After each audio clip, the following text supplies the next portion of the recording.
Welcome back to Studio Wesley Annex, the audiovisual podcast where we break down the lectionary text of the week.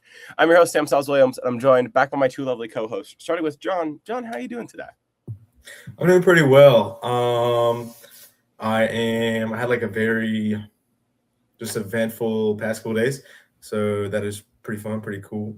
A lot of things to be grateful for, and yeah, we're just doing good. How about you? What'd you get to do? No, we're not done with you yet. We're sticking on you. Okay. So I had this thing last night. There's a on-campus ministry thing that I'm a part of, and they did we meet on Thursdays and whatnot, but they did a 24-hour prayer thing, which was hosted like at this church that's really close to campus. And they had like a prayer room set up there, and everybody could go in and book an hour for themselves in the prayer room. And there was like a 24-hour. So it was from 10 p.m. last night to 10 p.m. tonight.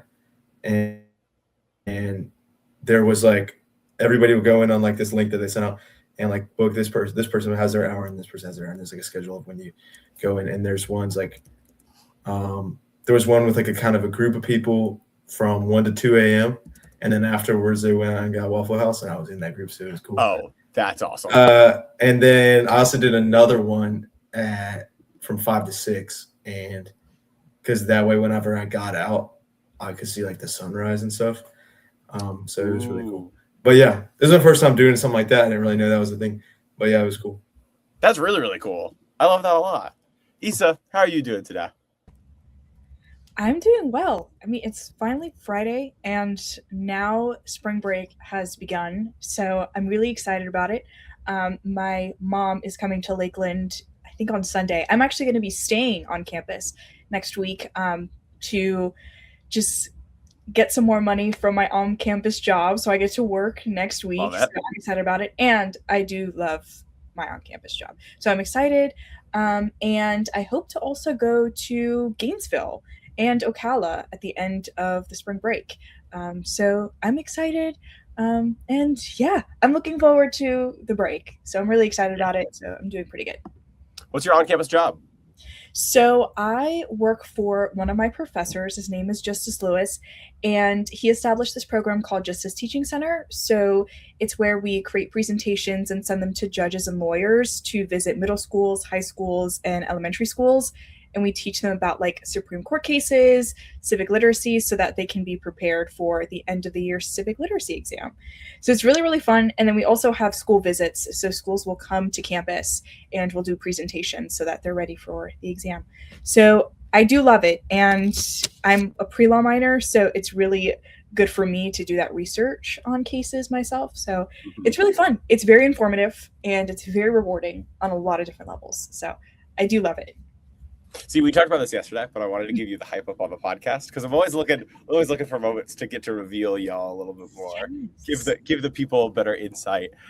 With that, speaking of insights into all of our lives, we're going to go into our Lent check-in, which is a new thing we're doing this season, checking in on our continuous conversation through our journey in Lent. And we're going to start. John, you were not on the last episode, so you were the only one with an update for this week. So tell us how your Lenten journey has been this week.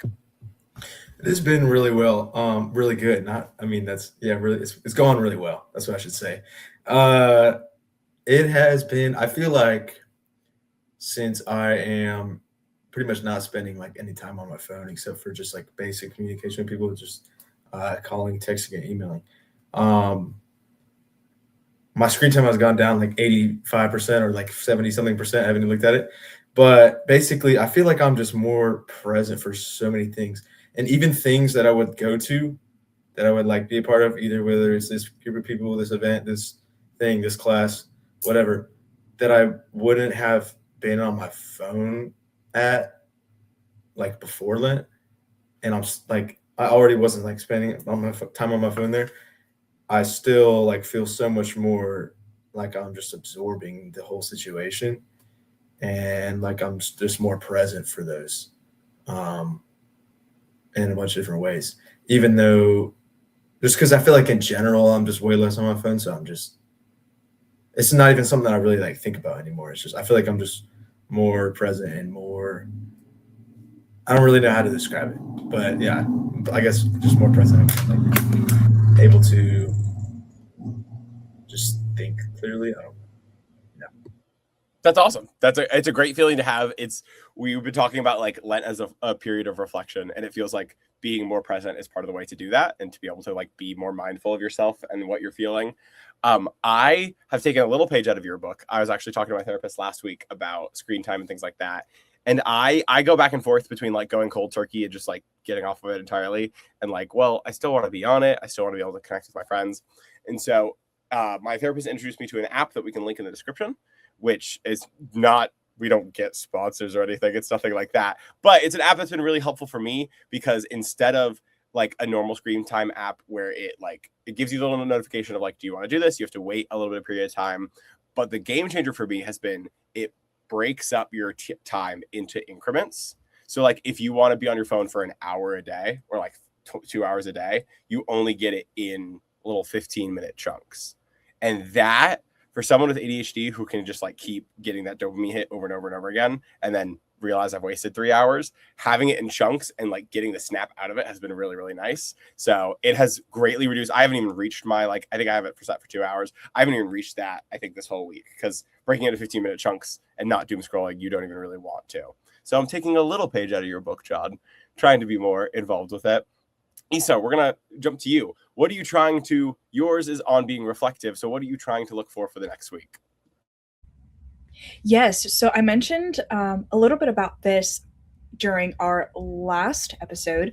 So I am now getting back into the groove of being a part of a worship team here locally at UMC Lakeland. And so I was talking about how I just did my first rehearsal with them, and it was awesome. And I'm so glad that I'm singing again, because that's just what I love to do. And on Sunday, it's the first service that I'm going to be a part of, as far as being a part of the worship team. So I'm really excited about it, but I'm also really reflecting on not just what I am anticipating and what I'm looking forward to on Sunday, but also just all of the past times that I've been able to serve in the ways that are in accordance to my gifts. And in this case, it's music and it's singing. So that's one thing, the idea of having the patience, because it's been a really long time since I've sung at church and have been able to be a part of worship teams at churches. And so the patience was also a thing that was definitely tested for me. And we talked about that in the last episode. And I think that's why it has really stuck with me, the idea of just awaiting something. So I'm really looking forward to Sunday, but also reflecting on, look how far I've come. So I'm really excited about that. And I really like having those conversations with myself and with God. And like I've said, next week is spring break. So there is a lot of time to think and a lot of time to reflect. School's not happening. I don't have any assignments due. So it's just me, my thoughts, and God. And so I'm looking forward to it. So I'm really excited about next week and what it will bring. I love that. I love that you will get to, because of when we're filming the next episode, you will be able to check in on like that progress and be like, give us a little update on it, continue this journey. As y'all know, I'm cutting out caffeine. I've been at 1 caffeinated drink a day. And John, you didn't get to hear yesterday, but caffeine withdrawals are such a pain. And so Monday, Tuesday, I was like out of commission. Worst headache I've ever had in my life. It was awful. That has now completely subsided. It's gotten less and less each day to now where it's gone. And today, actually, update, which is also me looking forward for the next week. We're currently recording this at 2:20. We'll be down and out of here at 3. This is the first sip of caffeine I've had all day, because this is the first time where my body hasn't needed anything at all to wake up. I've been working since around 8 and have not needed anything, which is very new. And so now I'm at the point, I do have a soda next to me that like I'm just having just to have now. And so I think I'm going to be at the point where probably this weekend and next week, I don't have to have caffeine at all, which is going to be really interesting. I don't think there has been a day where I have not had caffeine probably since middle school, like any caffeine. So this is a very new era for Sam, guys. This is changing a lot. You all didn't know me when my caffeine was as bad, but this is very, very new for me. So that's our Lenten check-in. I'm interested to see how we are when we next record next week, after we've had a little bit of time into the new week to reflect on what we're doing.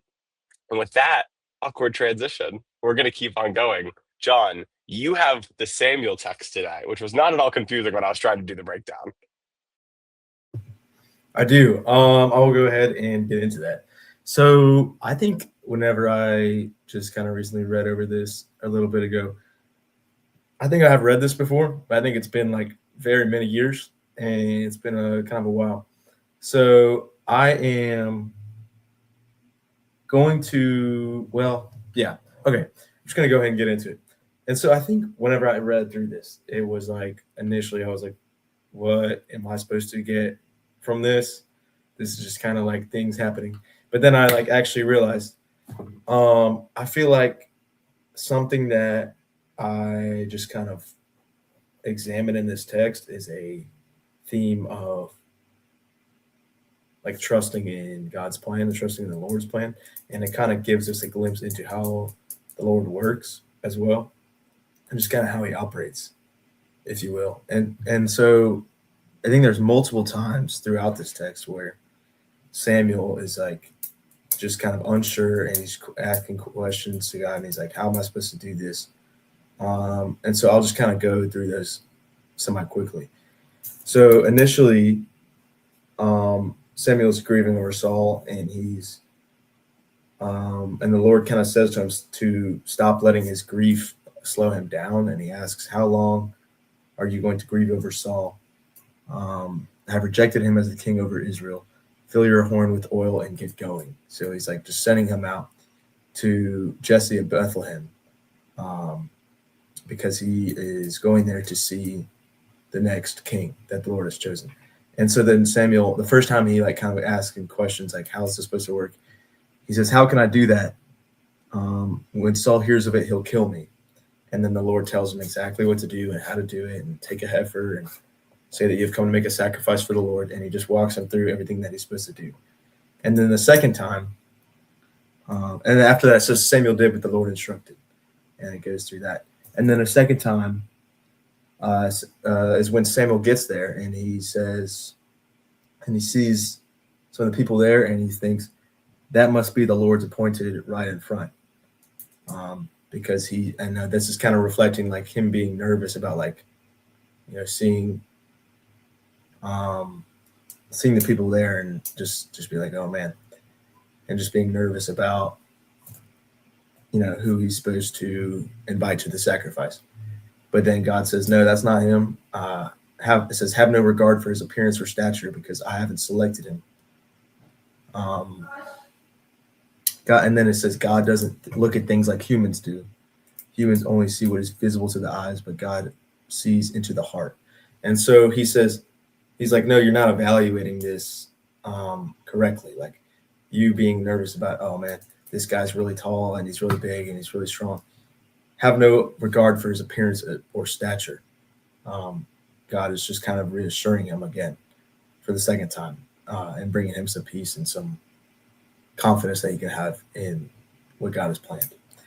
And then it goes through a list of the sons, and he said, God hasn't chosen this one either, or this one, or this one, or this one. And then he said, he's like asking which one has he chosen? Is this all of the sons that are here?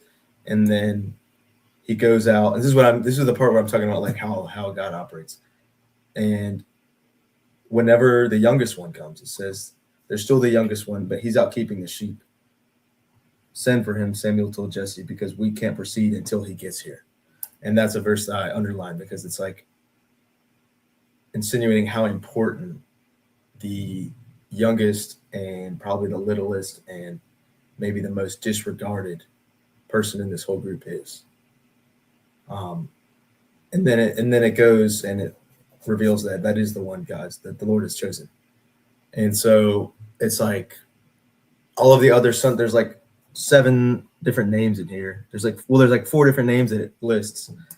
And then it says there's 7 other sons. And it's like he hasn't chosen any of these. The first one was theoretically super big and strong, but that's not any of the ones that God has chosen. He's chosen the youngest and the one that's not even here because he's out keeping the sheep. He's probably doing the chores of the other ones. And I think that reflects how God often chooses like the least of these to represent us. It's like it says later, he who is last will be first. And I think it just kind of, I guess, like foreshadows that theme throughout the Bible, because this is obviously in the Old Testament. But another thing, like another general theme that I got from it, from all of the like Samuel asking and then God being like reassuring and saying, no, this is what you're going to do. Don't be nervous about it. This is this and this and this, is it just kind of reminds me, like whenever I think about how I can apply it to my life, it reminds me like as nervous or as unsure as I might be in what I feel like I'm being called to, God's got every step listed out for me to follow, just like it has in this text. So yeah. Yeah, so I think for me it was really interesting to be able to read this passage because for me personally, not just when it comes to reading biblical texts, but for almost anything and everything, I'm a huge like context person. I feel like context is really, really important. So in order to understand what's happening now, we need to also understand and be able to dive into the causes or what happened beforehand that led up to this point. And so we are just a chapter away from David and Goliath, which is the story that every kid hears in Sunday school. That's something that like I heard about as a kid, and this was one of like the classic Sunday school Bible stories. But sometimes we tend to not look at the chapter before that, which is Samuel anoints David. So here we're seeing the historical context leading up to that iconic David and Goliath story. So Saul is rejecting the role as king, so Israel is demanding a leader. And so the prophet Samuel is now being sent to Bethlehem to anoint a new king from Jesse's sons. So in this chapter, we are also seeing kind of like the structure of how are we getting from point A to point B, and B is that story of David and Goliath. And then we eventually see David becoming king. So verses 1-5, God is sending Samuel to Bethlehem, and then verses 6-10, the evaluation of Jesse's sons. And I think John put that really clearly. Now we're seeing that Jesse's sons, they're lining up and we're evaluating them based on appearance versus divine choice, which I thought was interesting. And then verses 11-13, we see that David is chosen and anointed. And so the Spirit is rushing upon him. So we see, so Samuel took the horn of oil and anointed him in the presence of his brothers. And from that day on, the Spirit of the Lord came powerfully upon David. So the Spirit is rushing upon him. Samuel then went to Ramah, and then we continue. And so for me, when I read this passage, I feel like there were three major themes that I found within this particular text. So the first one is the idea of someone being chosen by God rather than the standards of a human. Like, I think we talked about it as well yesterday. It's so interesting with Mary Magdalene. It's really interesting when we see who God calls, and the people that God calls are the people that we wouldn't expect to be called. So I think that we see this here as well. There's kind of like parallels here. So the statement appears in verse 7, but the Lord said to Samuel, do not consider his appearance or his height, for I have rejected him. The Lord does not look at the things people look at. People look at the outward appearance, but the Lord looks at the heart. So God is looking at the heart and not what's on the outside. So I feel like ancient kings were often selected for like their stature and their presence and their outward appearance. And I feel like this particular text is critiquing what we think is the most important when electing or choosing a leader. And so I like that it kind of contrasts to what we see in the ancient times. And then another thing is that how David was the youngest and least expected son to be chosen, but David was chosen. So I feel like this fits a very broader biblical pattern.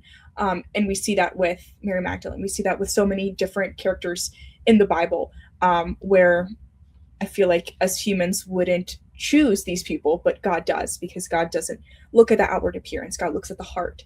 So I think that that's a really cool thing that is really emphasized in this text. And I think the third thing is when we see the last verse, how David is being chosen. And when David is chosen and anointed, the Spirit of the Lord came powerfully upon David. That's verse 13. So I really like that, as well as it talks about how people are being called by God to do mission work and to be leaders. And we're seeing that here, but in a more biblical context. So I thought it was an interesting read, and it can be taken into different perspectives. So a really interesting thing to read. Are we all youngest kids? No, I'm the oldest. I'm the oldest by middle. 8 years. John, I really thought you were the youngest. You hold on. Hold on. Okay, so I'm the only youngest. So that's why y'all don't immediately resonate with this text, because you're not the youngest. Because I'm like, yeah, of course he picks David. That's my goat. Like, of course he picks the youngest. Of course the youngest is the one who doesn't get seen first, but then is the king. Like, I love that. John, I really thought you were the youngest. Isa, I didn't know, but I also thought you were giving only child, but I didn't know for sure. But John, I really thought you were the youngest with me. I feel betrayed, guys. I got a younger brother. His name's Max. Shout out to Max. What? The only McClellan I He's have in not 10th met. grade. He's in What? 10th grade. Yo, okay, so I'm the youngest, so I take special pride in this text. Um, I was attending a panel the other day, and somebody said they were the last person to respond, and they said, I love when my colleagues give all the correct answers, because then I can just philosophize. And that's how I feel right now, is that y'all did so well that I don't have to point out anything new. I can just questions and bring things up. Because one, I wanted to make that joke, but also, Issa, to your point, both of you guys started to get to it. And then Issa, you got to it a little bit more. And I get to just say it, which is that, like, that's how we used to choose leaders, is based off of appearance and outward things. Because I feel like there is a strong argument to be made that that's still most of our human power structures now. Is like, we've talked, I feel like I've brought this up on a lot of episodes this season, but like when we look at the difference between what we can imagine God's kingdom to look like and what we can imagine Earth to look like, I think part of it is how we choose leadership. Because maybe it's not always by appearance, but I would rope bravado into appearance. I would rope rhetoric and the way people talk and the lies people sell into appearance. I would 100%, I would say most of our electoral process is this showmanship around appearance. And I say this as someone who wants to go into this. I'm not saying that this is inherently wrong or inherently evil. I'm not trying to like sit on the high horse as if I'm not trying to do this for a living. But I'm saying there is a huge difference between heart, moral character, the things someone actually is made of, what God sees, and this show, this facade that we are often so wrapped up in. I think that it doesn't just involve leadership, it doesn't just involve the people we put in power. It's also how we go about our daily lives. How often is that what we're judging people for? Or how often is that what we are expecting people to judge us about? Right? How much are we trying to worry about our outward appearance, our perception, our reputation, more than the inherent characteristics and the true heart, for lack of a better word, that we bring to a situation and we bring about in our daily lives? How often are we doing the work towards those kind of superficial outward things and not towards the part that we're now seeing God sees? How often are we getting to spend time working on that inner part? I think that's part of what Lent is. I think that's part of what that reflection is. But besides this season where we're trying to remind ourselves constantly to work on that, how often is that what we're actually thinking about. And again, I say this not from any place of superiority. I do the same thing. People who know me and are listening to this know I am often worried about perception. It is one of my biggest things in life. And yet, this text is talking about there's something more important to that, right? There's something that actually real leadership qualities, what God really sees, isn't actually about that. And this is Jesse in this moment as a human representation of that's the thing we get worried on. That's the thing we look at. John, you made a face. John had a realization at some point in this. I saw the light up a little bit. So I love going last because I get to say those kind of things and just say, you two sum this up, text up beautifully and said a lot of important things. And now I just get to bounce around with your ideas. And with that, Issa, you have the psalm for today. You ready to take us away? Yes, so we're back with the Psalms.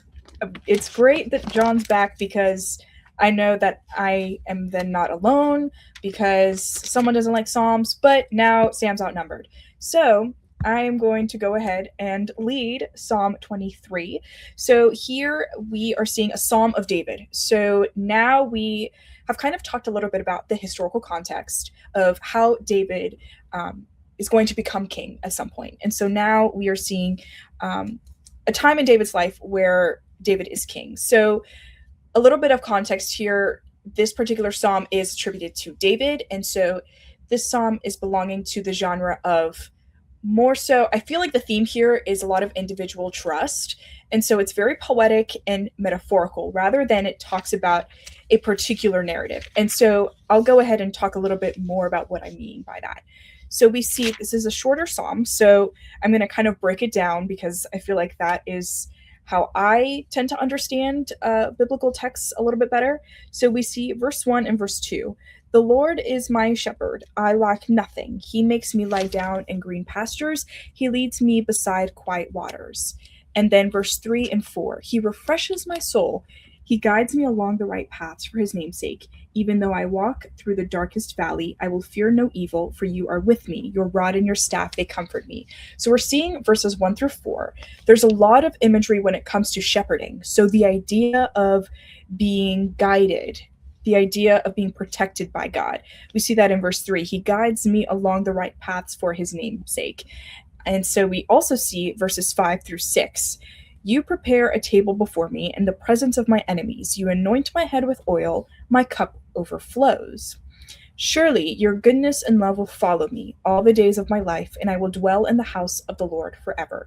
So these last two verses of this particular psalm talks about the idea of feeling secure and the idea of not only feeling secure in general, but also the idea of feeling secure through God's guidance. So this is a shorter psalm, but I really feel like even though it's a little bit shorter, I think it can be just as powerful.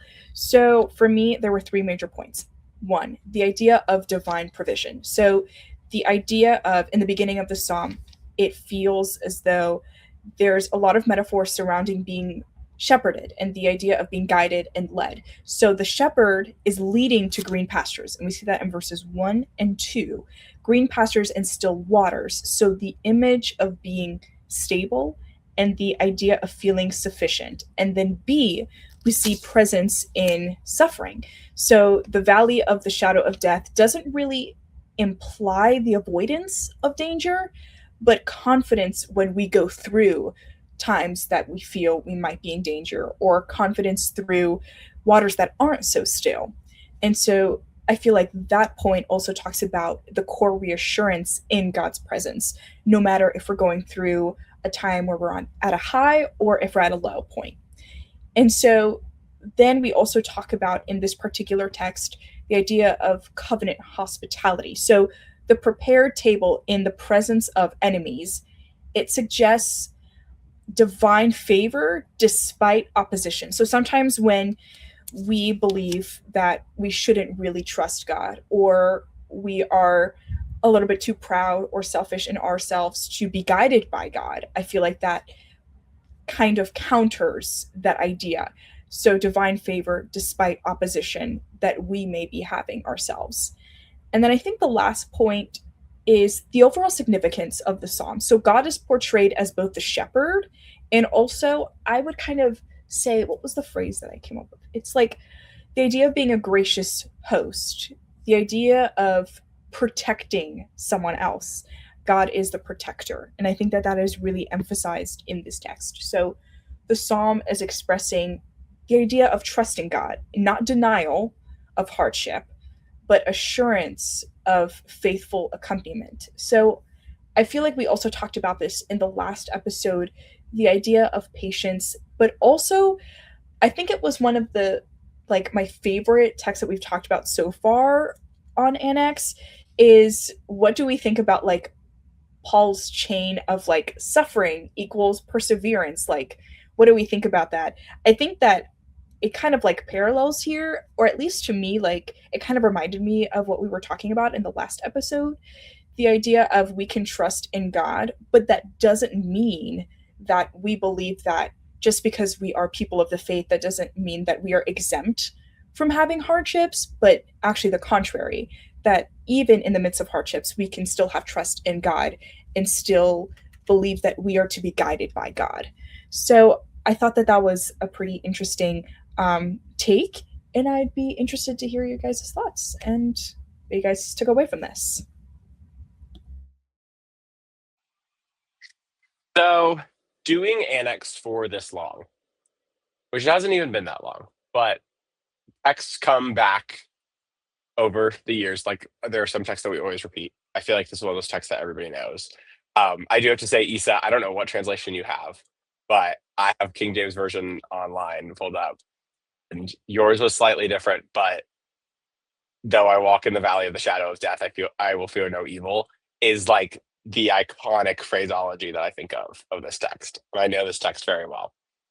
The reason I bring up this text coming up multiple times when you've done Annex, when you've done Annex for as long as I have, the last time I don't remember if we had the text or if we just talked about it. I remember looking at these words. There was a period of this show, because there was a period of my life last year where I was going through the hardest mental health fight of my life. And I was going through a lot personally that people at Annex only knew, or people on Annex very barely knew. People at Studio Wesley only knew a little bit of. But I was in a really, really dark place and had to do a lot of work on myself, had to go back to therapy, had to get back on some meds, and now can say that I'm through that. And the reason I bring this up is because the last time I heard this text, the key of it is exactly what you said, that though I walk through the valley of the shadow of death, I will fear no evil, does not mean prevention. None of this text means hard things are not going to happen. It means that God is with you through that. It means that you are not alone through that. It means that you are going to get through that, whatever that may be. That prepares the table before me in the presence of mine enemies. Yes, it is being humble before God and trusting in that. But it's also the understanding of sometimes the enemies are going to be there for a while. Sometimes preparing a table for me means you are sitting in it and you are walking through that valley. It is a journey. It is a process. And yet that doesn't negate anything else that the psalm says. And that's why this psalm matters. The psalm is not saying that things are going to be always sunshine and rainbows. This psalm is not saying that you're going to be able to just skip through all the hard parts of life. It's saying that in the midst of those hard parts, in the midst of that journey, there's still comfort, there's still protection. You're not alone. And if everything from this podcast was tossed away, the only thing, if we had to say, what is the one thing that we want college age young adults, whether people of faith or not, to understand, I think it's this text. That things still happen and life can be really, really hard, especially the age we're all at. And yet, though I walk through the valley of the shadow of death, I will fear no evil, for thou art with me, thy rod and they comfort me. That's the point. That's the point in my mind of Studio Wesley. that's the point in my mind of the church as a home sometimes, is like those things will still happen, and yet you are not alone. So that's my little spiel on this text. That's a really good spiel. That's really good. Okay, so Psalm 23 is just a classic like song. I feel like it's just everybody. I don't know. A lot of people know Psalm 23. I think it's really cool, and I feel like the general, like I feel like I've read this multiple times, and I feel like the general sort of vibe I get from it every time is like the grassy meadows that I lie in, the restful waters that I guess swim in or rest in. Those are not mine. They're not on my property. They're on God's property. The rod and staff that protect me, that's God's rod and staff. You know, the water or wine or whichever we're talking about that's filling my cup so much that it spills over, that's being poured into the cup by God. Like the love and the goodness and the faith and the faithful love that pursues me, that's God's. Like everything that we have that keeps us safe is from God, and He protects us. And I feel like every time I read this, this might be really cool, and you guys might catch this, or it just might not even make sense. But I feel like every time I read this, it's like if this was a song, it would be Upside Down by Jack Johnson. You guys know that song? The song from Curious George. I love Curious George, but like that's what it feels like whenever I'm reading this. It's freaking cool, and it's like if I'm Curious George and God is the man in the yellow hat. That's just like, I don't know. That's kind of what it feels like whenever I read this. It's just like a reminder of how protected that we are and how safe that we are being kept, regardless of the danger we might feel or the valley we're walking through. You know what I mean? Just regardless of any of that. So that's cool. That got me. That was it. That was the best analogy I've ever heard for this. Damn. That was accurate. We are going to take our break because we are yapping on this episode. We are already talking long. And so we'll be right back after this.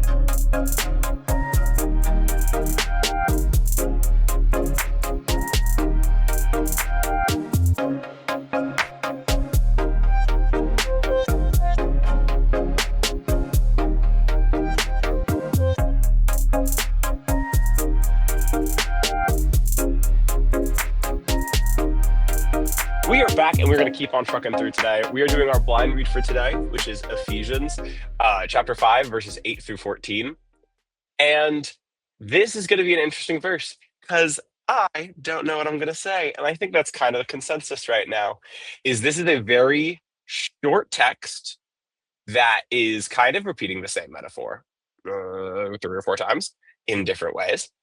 And it, on initial impressions, does not give me that much. I think it is interesting to say, I'll read the full verse because it's so short. For you were once darkness, but now you are light in the Lord. Live as children of the light. For the fruit of light consists in all goodness, righteousness, and truth. And find out what pleases the Lord. Have nothing to do with the fruitless deeds of darkness, but rather expose them. It is shameful even to mention what the disobedient do in secret, but everything exposed by the light becomes visible, and everything that is illuminated becomes a light. That is why it is said, wake up, sleeper, arise from the dead, and Christ will shine on you. I think from initial impression, it is a noble calling to say that our job is to expose the darkness in the world, expose the secrets of sin in the world. I think this is I hate to use this phrase because it's about light and darkness, but it is a little black and white to me, that it very much says that like people of God are not of sin.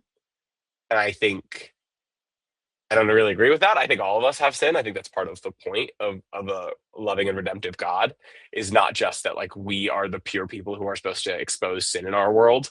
And yet, I think if we acknowledge that we are people of sin and that we are people who have shame in places of darkness and places of secret. And yet our job is still to expose those things to the light and still to seek out injustice and call it out. That I agree with. But I think the phrasing of it is very black and white, for lack of a better term.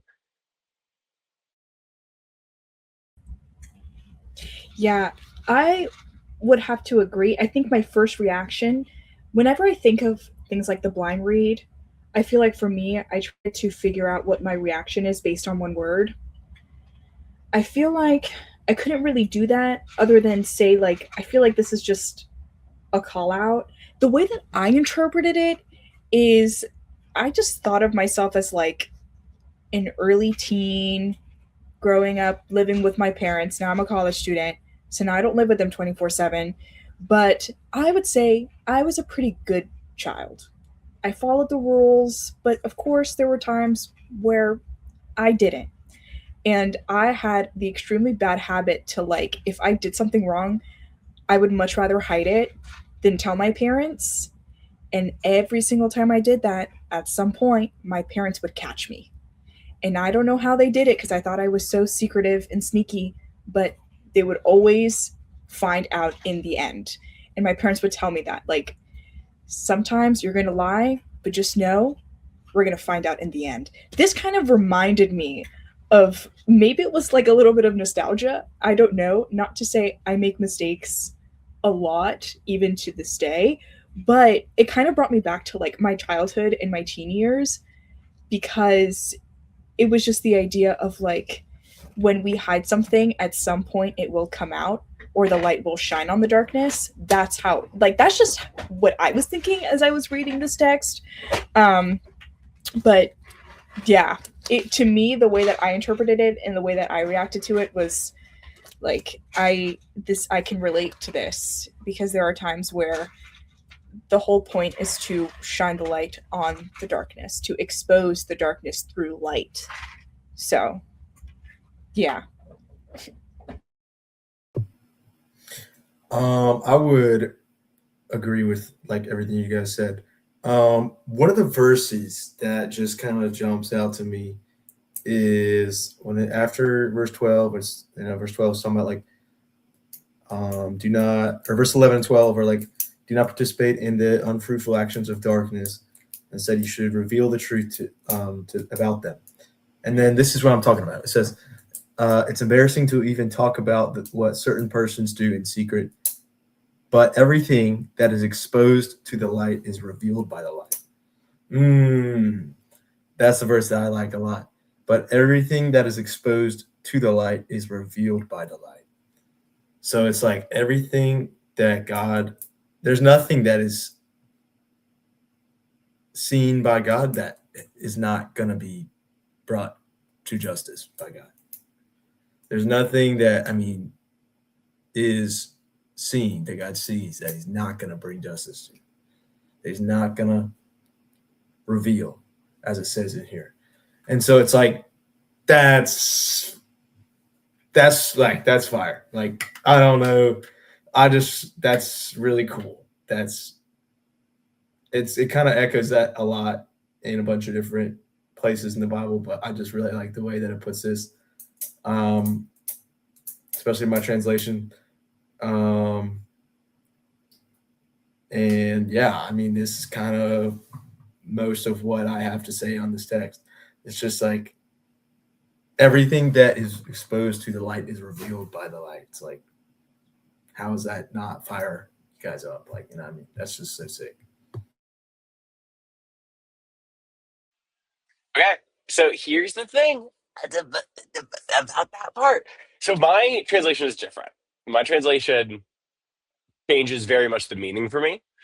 And says, but everything exposed by the light becomes visible, and everything that is illuminated becomes a light. And that phrasing, I almost said phraseology, which is still not a word, even though I've said it twice. That phrasing of it, I agree with more. The idea that, like, if we're thinking about people being exposed to the light, people acknowledging that they are human, acknowledging their darkness, acknowledging their secrets, choosing to live a life in service of God and in service of others, they then become a light. They are becoming this beacon of God's love towards other people. Boom, 100% agree with that. Love that version of discipleship. Love that version of bringing people into the fold. And yet, John's version is tricky. Because do we think that everything that is revealed by the light is brought to justice? Because I struggle, and this gets into the whole how involved in people's day-to-day free will do you think God is? Because I think there's a lot of things that happen in this world that we know about that don't get the justice they deserve, not because God does not provide justice, but because humans don't provide justice, you know? Hit it, John. John's got something already. Okay, so it doesn't say everything that is exposed to light is revealed to the light the next day. It doesn't say, I mean, this is not like me trying to disagree, but No, it's please. like me trying to just offer a new take. Everything that is exposed to the light is revealed by the light within the 24-hour or 3 to 5 business day period. It doesn't say that.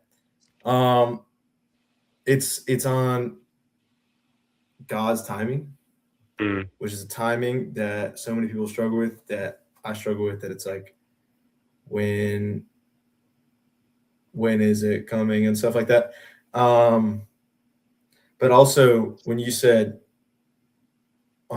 people that think things that we know about that have been revealed that have not been brought to justice because we have not brought them to justice. That kind of goes into, you know, the leaders that are in power, that are like the justice leaders, the people that decide who to bring to justice. This goes back to the text about which king is going to be the king, the one that I went over. Those are ones that have been chosen based on how humans see things and not how God sees things. Those are not ones that are chosen. Like the ones that show off and are chosen because of their stature and their height and their power and their how they speak and how they talk and stuff. Those are those guys. Those are not the guys that God's calling in, or women, of course, that God's chosen. Like those, and because they're in power and they're the ones that have been chosen for those reasons that I was talking about, that means they're not the chosen ones. Because it says, like, the ones that are chosen by God are not gonna, that's not the criteria that he uses. So you know what I mean?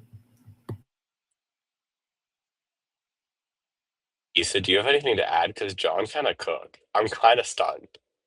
Not that you don't always cook, but I'm stunned because, like, I thought this was going to be like an interesting question, but you really, damn, that really was the answer. Issa, have anything? Thank you. I feel like the way that I interpreted this particular text is very similar to the way that John interpreted this text. So it's interesting because I can also see your perspective, Sam. Like the idea of, I mean, I feel like we can all name so many things that we know has happened in terms of, like, we know that something bad is happening, whether it's in this country or in this world, but why is justice not being served? I really, like, people around the world, like, ask this question too, but the way that John put it, I think it makes sense to me because of the idea that light will shine on the darkness or in the darkness, but it might not be an instant process. And I think that also ties into what we were talking about in the last episode, the idea of patience, the idea of persevering. And I feel like the idea of persevering can come through a long period of patience. But I don't know. I feel like this whole thing can also be a very subjective thing, because it's interesting because in my poli-sci classes, I'm in this class called Law in the Courts, and we talk about the court system, and we have lawyers come in, we have judges come in, and it's really interesting to hear their perspective. And we talked about the concept of justice and how one can argue that the idea of justice is subjective, because some people may think that when we think of a certain crime or when we think of something that has happened, justice being served might look like something different. If you ask two different people, what does justice look like to you? The answer can be different. And that's interesting to me. So I think that that also kind of ties into what we are talking about here of when we show light in the darkness, is it an instantaneous thing? Most of the times it's not. And the idea of light shining through the darkness can kind of look different for different people. I don't know if that makes sense, but that was kind of my reaction to what John was saying. But yeah.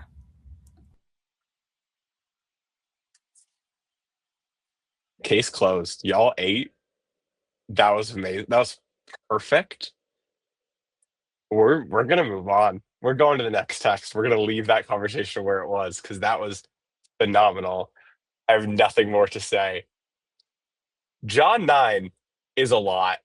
John 9, first of all, the verses are 1 through 41.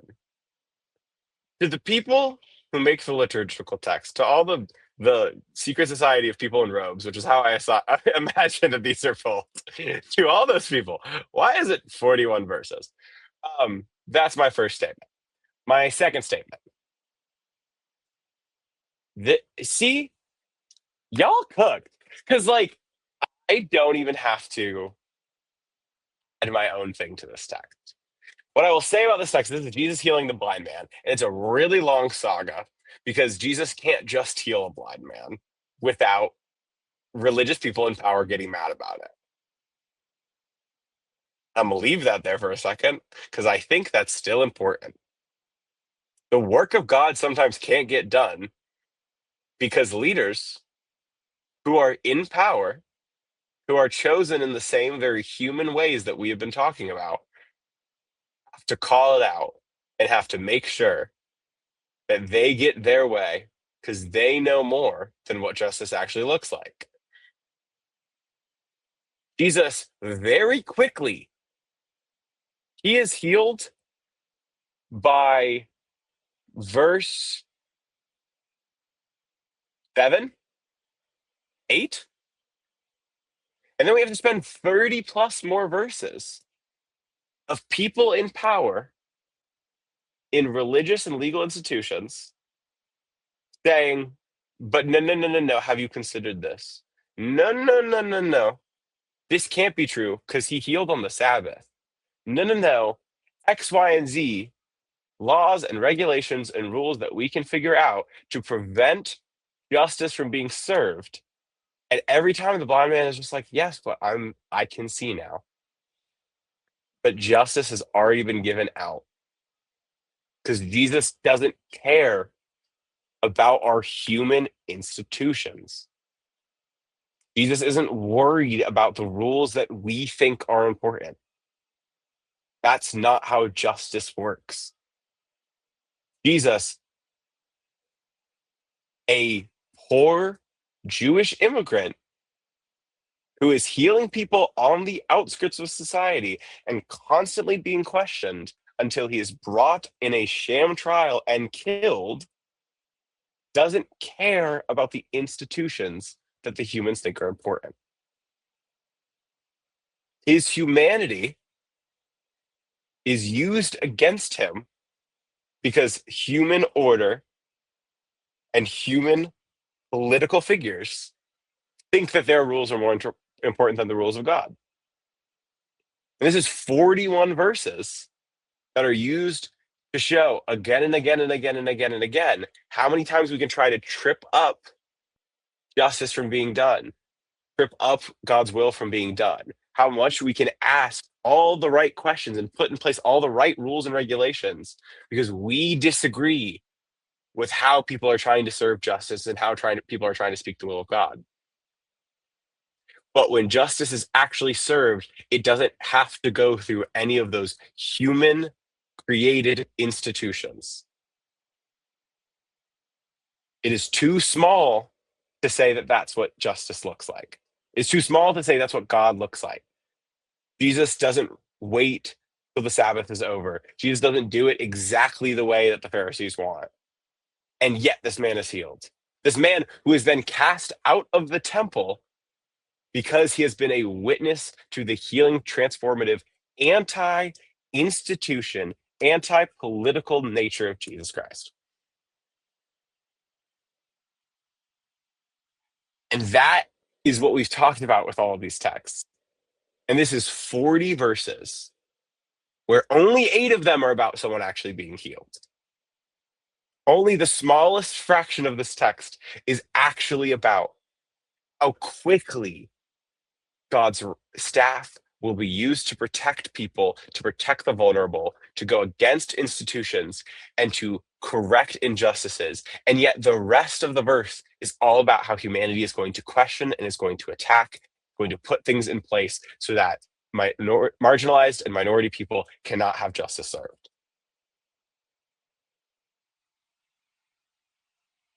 I have nothing else to say. I'd love to know what you guys think. I'm going to go next. First off, that was bars. That was fire. I would like to completely agree with Sam. I love a week where I don't have to prepare anything and everything just lines up in place. I read this text 5 minutes before we started and was like, I'll figure out something to talk about because I have a lot of feelings. I didn't think this is where it was going to lead, but that's what happens when you're surrounded by amazing people who will call things out and will talk about, have real hard conversations.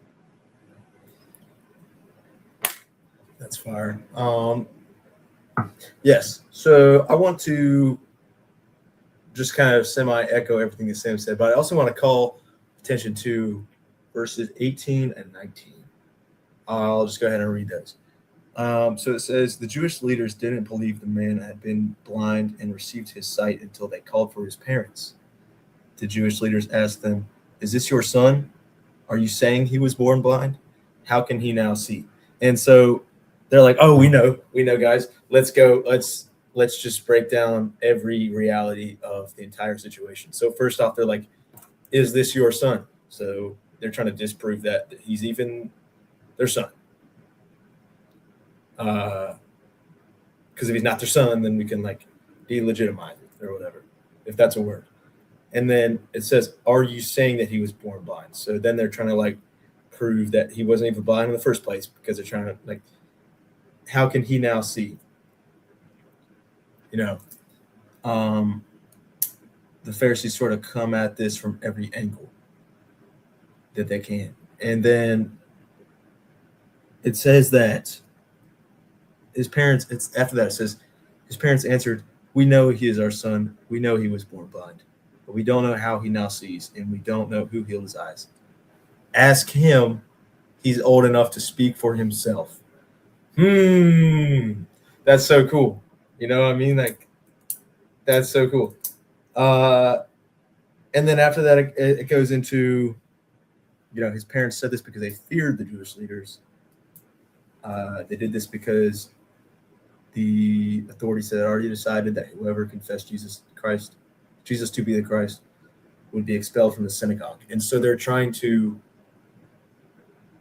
have a built-in fear and respect of their political and societal authority and power. I mean, where else do we see that? I mean, I don't know. I can see that in certain places, and sometimes in today. I don't know. There's nothing like super new or unique that I have to add to this that Sam has not already kind of brought to attention.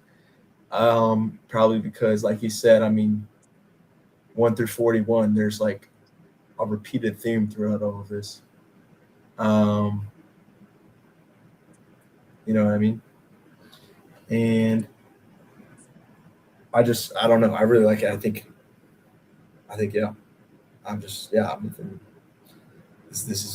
is what I've been said. This is what I've said. Trying to be cognizant of the time. Trying to be cognizant of the time, and yet I can't not say it. y'all shouldn't have got me riled up.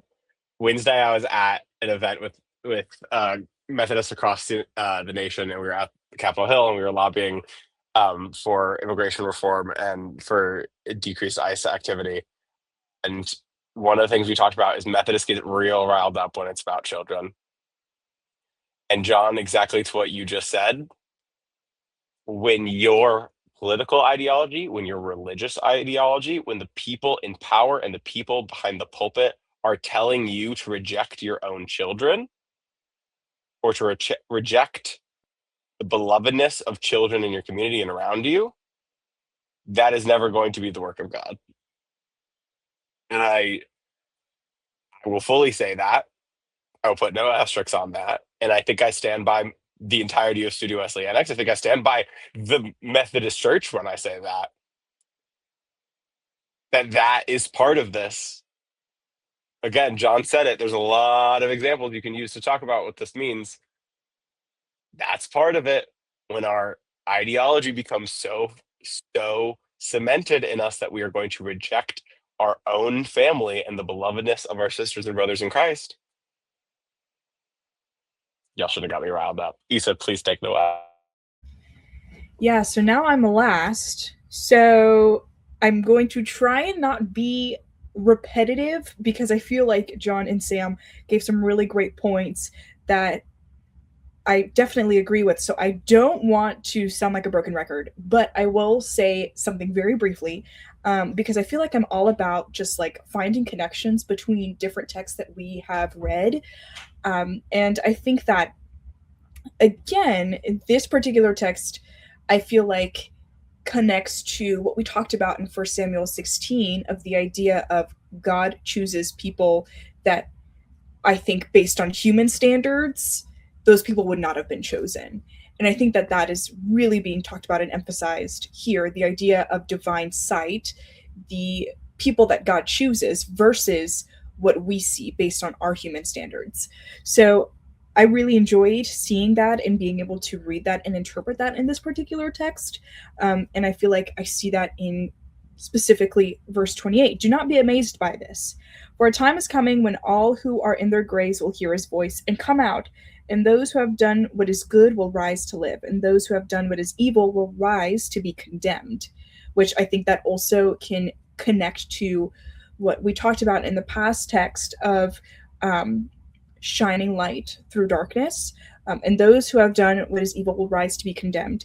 By myself I can do nothing. I judge only as I hear, and my judgment is just, for I seek not to please myself, but him who sent me. So again, I think I just see parallels between the different texts that we've been reading, which I always love that. I really like to be able to interpret and to be able to note different connections that I'll see throughout the text that we read. But yeah, that's what I'll add to the discussion. But really great points. So yeah. I love that I don't have to end this episode. John, pray us out. That's your job. I don't have to say anything more. Okay, let's go ahead and pray. Dear Lord, thank you for all of these texts, and thank you for all of the observations that you allowed us to have.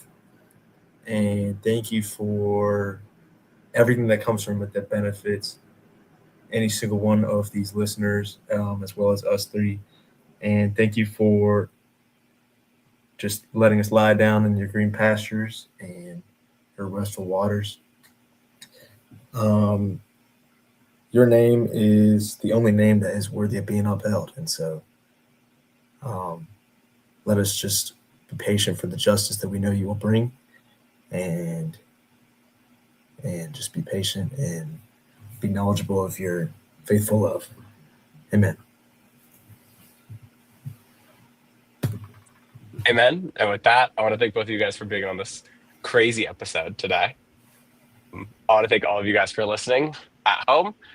I hope that you could take something from this, and I hope that our conversations today about the state of our world and the state of everything around us do not fill you with pessimism, and instead fill you with the responsibility that this calling takes.